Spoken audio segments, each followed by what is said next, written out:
籍贯常山，姓名赵子龙。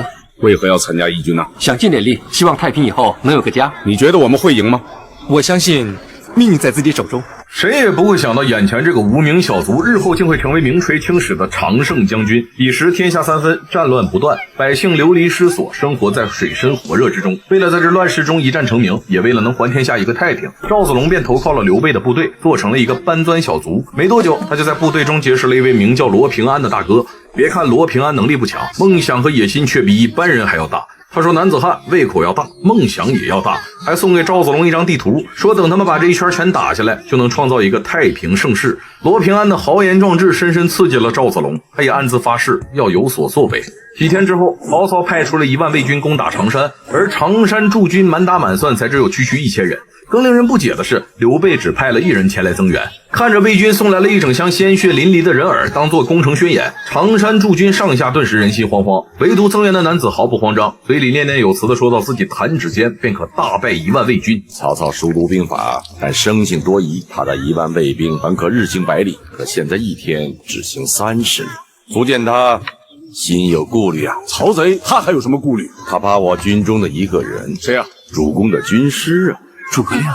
这时罗平安等人才知道，眼前这个胸有成竹的男人居然是大名鼎鼎的智囊诸葛孔明。他夜观天象，断定今晚会有大雨，是个夜袭曹营的好机会。他把1000常山驻军分为3队，490人为青龙军埋伏在魏军左侧，490人为白虎军埋伏在魏军右侧，而赵子龙和罗平安等20人直接杀入魏军营中，逢敌便杀，打个措手不及。等到他们砍下帅旗，白虎军和青龙军在一鼓作气围剿魏军。一切正如诸葛孔明所料，当夜大雨倾盆，赵子龙等人的突袭势如破竹，直军杀到了魏军先锋的营门口。罗平安本想借此机会杀掉先锋立头功，不料他没过2招就被先锋打败，所幸赵子龙及时出手，才将先锋打倒在地。不过赵子龙最后把刀交到了罗平安手里，把头等功让给了他。虽然1万魏军被全数歼灭，可2个月后，曹操亲率10万大军前来绞杀刘备。仁义的刘备不忍心丢下城中百姓，只得带着全城男女老少一起出城。这一次他把自己的家眷全都托付给了刚立过大功的常山驻军。怎料罗平安为了防止赵子龙抢功劳，故意把他派到其他地方。不出意外的话，应该是出意外了。罗平安在行进时迷了路，中了魏军的埋伏，不仅全军覆没，只剩他一人。刘备的2位夫人和儿子阿斗也走丢了。关羽和张飞听闻大怒，这就要砍了罗平安以儆效尤。然而就在这时，赵子龙却挡在他的面前。你想造反吗？你要斩他，先斩我！被无名小卒当众宣战，张飞怒不可遏地抓起丈八蛇矛，不断地向赵子龙猛攻，以此来试探对方的实力。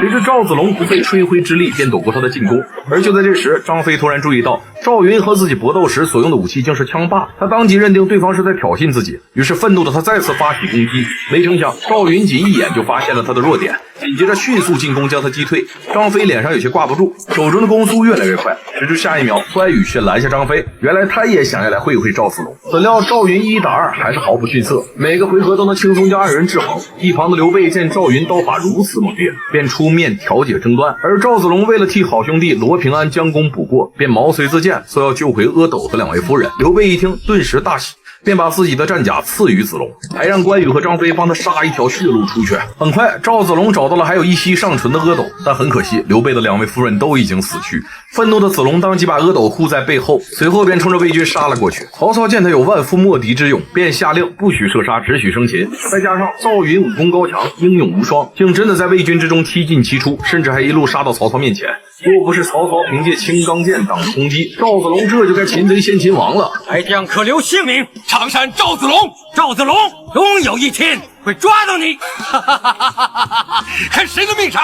在夺得青钢剑之后，赵子龙骑上快马，在悬崖上一跃而起，直接飞出10几米远，脱离了魏军的包围。凭借着单骑救主的英勇战绩，子龙一战成名，直接被提拔为将军。之后他又跟随诸葛孔明和刘备连下数城，屡战屡胜，被蜀国人尊称为常胜将军。几年之后，三国鼎立，刘备称帝，建立大蜀国。在大典上，诸葛亮不仅让他做五虎上将之首，还封赵子龙为第一先锋，统领全军挥师北伐。此时的子龙可谓是意气风发，可和他一同出道的罗平安却还是一名大头兵。时光荏苒，岁月如梭，上天并没有眷顾蜀汉，关羽败走麦城，张飞惨死手下，黄忠、马超也先后离世。五虎上将如今只剩子龙一人。刘备驾崩之后，刘禅继位。诸葛亮虽然已经白发苍苍，可还没有忘记先帝嘱托的复兴大汉一事，当即决定再次挥师北伐。而这一次，他只得委托关羽的儿子关平和张飞的儿子张苞为北伐先锋。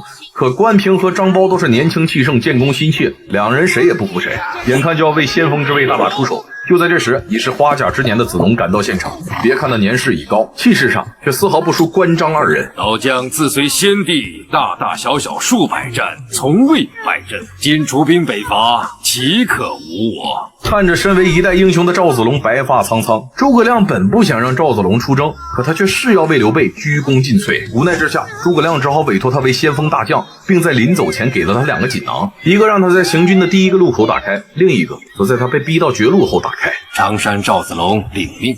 出征之前，赵子龙的大哥罗平安找到了他，赵子龙顿时五味杂陈。罗平安知道这是赵子龙最后一次北伐，便想陪他一起走完最后一程。大哥，我们当兵多少年了？从你当五虎大将开始有20年，如果从我们离开常山算起，是32年零4个月。很快，蜀军走到了第1个分岔路口。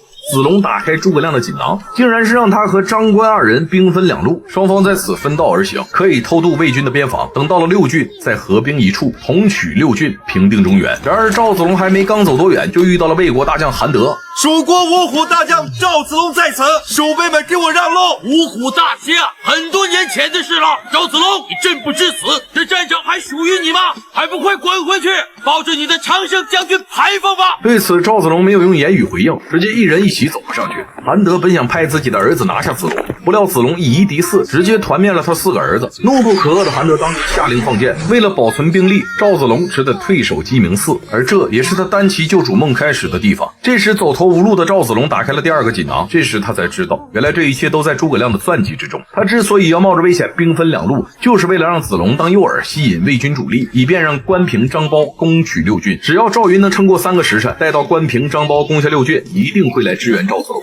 不过诸葛亮还是高估了那2人的实力，直到战败，他们也未能拿下6郡。这也就意味着赵子龙只能孤军奋战。手下得知真相，都为赵子龙打抱不平。可赵子龙没有多说什么，只是让手下重整旗鼓，整军待战，并且还不让手下替他卸甲取箭头，要不然士兵就会得知他受伤的消息，到那时军心涣散，后果不堪设想。但他不知道的是，这次率领魏军的大东竟然是曹操的亲孙女曹英。他自幼随曹操出征，深知用兵之道，为了收拢人心，他干脆拜了韩德为义父，随后又安葬了对方的4个儿子。为了杀人诛心，曹英又把蜀国士兵的尸体送到赵子龙面前，想以此来扰乱蜀国军心。而赵子龙则见招拆招，让罗平安把青钢剑送到曹英手里。将军说，当年在100万军中，你爷爷抓不到他，剑被夺，这么多年剑还在我们这里。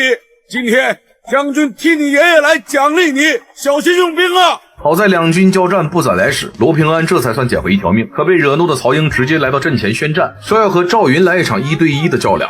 当年爷爷因未能抓着老将军而饮恨，今日曹英倒下一试。就这样，双方大战几十回合，难分胜负。不过最终还是子龙略胜一筹，借助罗平安扔来的弓箭，将曹英打落在地。但他并没有趁机杀死曹英，而是选择像曹操当年一样，放弃一条生路。怎料他刚一回到营地，就口吐鲜血，竟是箭伤发作。浑身是胆的赵子龙此时也不得不服老了。眼看韩德已经带着数百魏军杀了过来，无奈之下，子龙只得派出手下去应战。魏蜀大战一触即发，而曹英则继承了曹操宁叫我负天下人的奸诈性格。他提前在韩德的马匹上安装炸药，等他们冲过去，用火箭点燃引发爆炸，直接炸得蜀军措手不及。而韩德也在战斗中为国捐躯了。魏国万岁！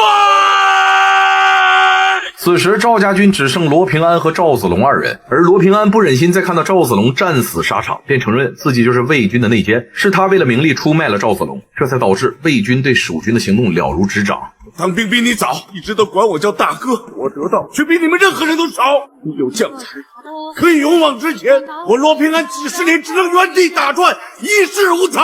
你问我为何而战，我告诉你，我是为自己而战。我想要就是回到常山，乡亲们想起你赵子龙，也想想我罗平安呐。可即便如此，赵子龙也没有责怪罗平安的意思。他让罗平安为自己卸甲取箭头，他宁愿为大汉战死沙场，也不愿投降魏国被后人耻笑。最终，他骑上自己的战马，像当年长坂坡那样，直接冲向了魏军，一片赤胆平乱世，手中长枪定江山。尽管赵云最后拼死守护的一切最终都是付诸东流，但他给世人留下宁死不屈的精神，却永远地影响着后世的国人。